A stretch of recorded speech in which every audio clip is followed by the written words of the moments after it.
എല്ലാവർക്കും വിനീതമായ നമസ്കാരം. ഒരു എഴുത്തുകാരനെ സംബന്ധിച്ചിടത്തോളം എൻ്റെ ജീവിതത്തിലെ ഏറ്റവും ഹൃദ്യമായ നിമിഷങ്ങളിൽ ഒന്നാണ് ഇതെന്ന കാര്യത്തിൽ യാതൊരു സംശയവുമില്ല.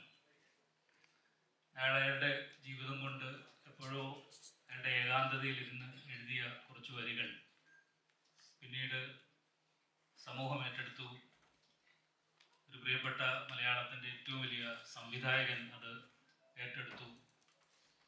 അദ്ദേഹത്തിൻ്റെ ജീവിതത്തിൻ്റെ 14 വർഷങ്ങൾ ഒരു സിനിമയ്ക്ക് വേണ്ടി ആ പുസ്തകത്തിൻ്റെ പിന്നാലെ അലഞ്ഞ് നടന്ന് അത് ചിത്രീകരിച്ച് നമ്മുടെ മുമ്പിൽ സമ്മാനിച്ചിരിക്കുകയാണ്.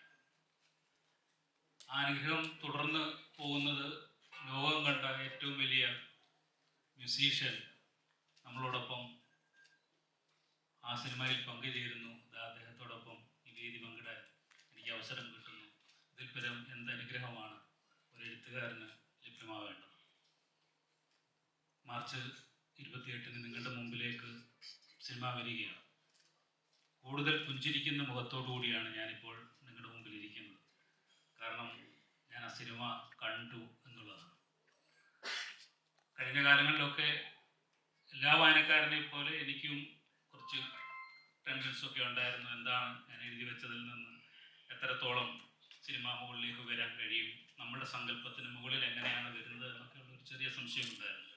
പക്ഷെ സിനിമ കണ്ടപ്പോൾ അതിനെയെല്ലാം മറികടന്നുകൊണ്ട് മനോഹരമായ, ഉജ്ജ്വലമായ, ലോകോത്തരമായ ഒരു സിനിമ നമ്മുടെ മുമ്പിലേക്ക് വരുന്നുവെന്ന് എഴുത്തുകാരൻ എന്ന നിലയിൽ എനിക്ക് അഭിമാനത്തോടു കൂടി നിങ്ങളോട് പറയാൻ കഴിയും. ബ്ലസ്സി എന്ന സംവിധായകൻ, പൃഥ്വിരാജ് എന്ന അഭിനേതാവ്, എ.ആർ. റഹ്മാൻ എന്ന് പറയുന്ന വലിയ സംഗീതജ്ഞൻ, സുനിലിൻ്റെ ക്യാമറ, 4 കാര്യങ്ങൾ ഉറപ്പായിട്ടും ആ സിനിമയെ ഉജ്ജ്വലങ്ങളും ആക്കുമെന്ന കാര്യത്തിൽ യാതൊരു സംശയവുമില്ല. നിങ്ങളെ എതിരെയും ആ സിനിമ കാണാൻ വേണ്ടി ക്ഷണിക്കുന്നു. Thank you.